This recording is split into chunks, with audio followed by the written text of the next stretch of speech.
Ayaw ito usapan ng mga anti-Duterte at mga loyalista nga.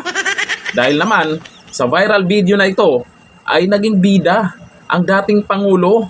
Aba, siyempre, si dating Pangulong Duterte. Napanood nyo na ba ito? Oh, grabe, pahiya sila dyan. Habang paakyat si Pangulong Bongbong Marcos Jr., bakit si dating Pangulong Duterte ang nakikita sa malaking screen dyan sa Asian? Kahapon pa lang, kumalat na po ang video na yan. Tinitingnan po natin kung legit talaga yan. Naku po, legit na legit talaga. At ito po ang sabi sa balita ngayon. Pangulong Duterte itinampok sa Asian habang paakyat si Marcos Jr. Naku, na-hurts na naman ang mga anti-Duterte dyan.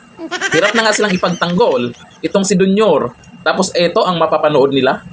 Agaw pansin ang nagiging tampok sa seremonya sa Asian turnover matapos ipakita sa malaking LED screen si dating Pangulong Duterte habang tinatawag sa entablado si Pangulong Marcos Jr. Sadya ba nila ito? Kasi alam naman ng lahat siguro na ang Marcos Duterte ngayon ay hindi na o wala na yung sinasabing unity. Sadya ba nila na pag-akyat mismo ng Pangulong Bongbong Marcos ay si dating Pangulong Duterte yung pinakita sa LED screen? Kung sinadya man nila, ano kaya ang gusto nilang iparating sa ating Pangulong Bongbong Marcos?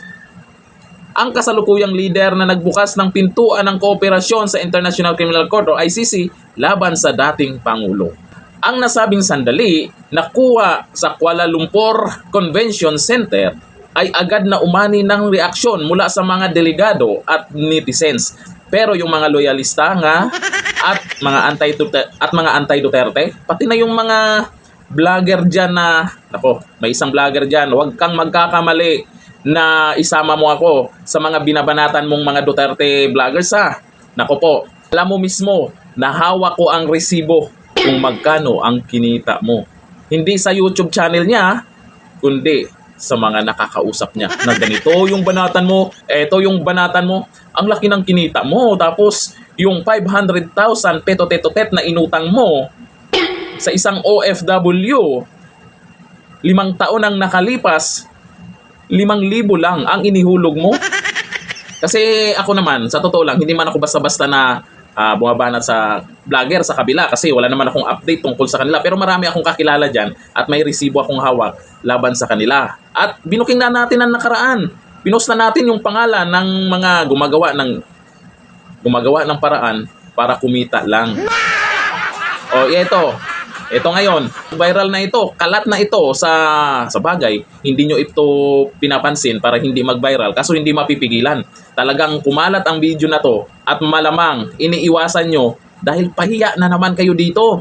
Kaya naman, magbigay din kayo ng reaksyon tungkol dito. Bakit ginawa ito? 'Di ba?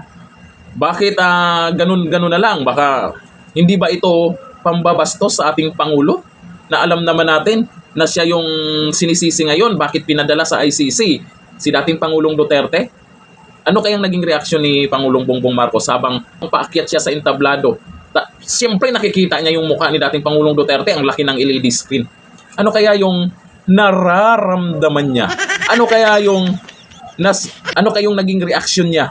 Sana nakafocus talaga yung kamera sa mukha ng ating Pangulo kung masaya ba siya or nagagalit ba siya. Hindi natin alam. Hindi pa naglabas ng pahayag po ang ating Pangulo kung anong naging reaksyon niya.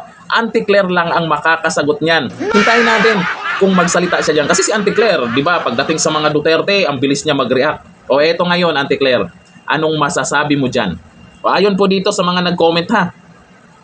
Sabi ni Kuya Sumaray, yan, tumatak talaga Duterte. Iba talaga hinahangaan. Kahit sa buong Asian, tumatak talaga siya.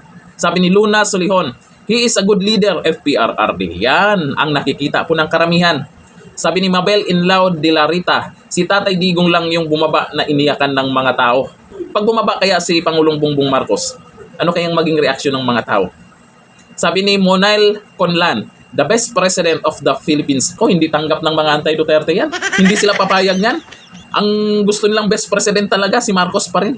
Sabi ni Sanay, iyak na naman si Auntie Claire dahil pahiya na naman amo niya. Eh, tahimik pa ngayon, wala pa silang reaction tungkol dyan. Eh, abangan po natin anong masasabi ni Auntie Claire. Magaling siya sa ganyan, lalo na pag Duterte ang pinag-usapan.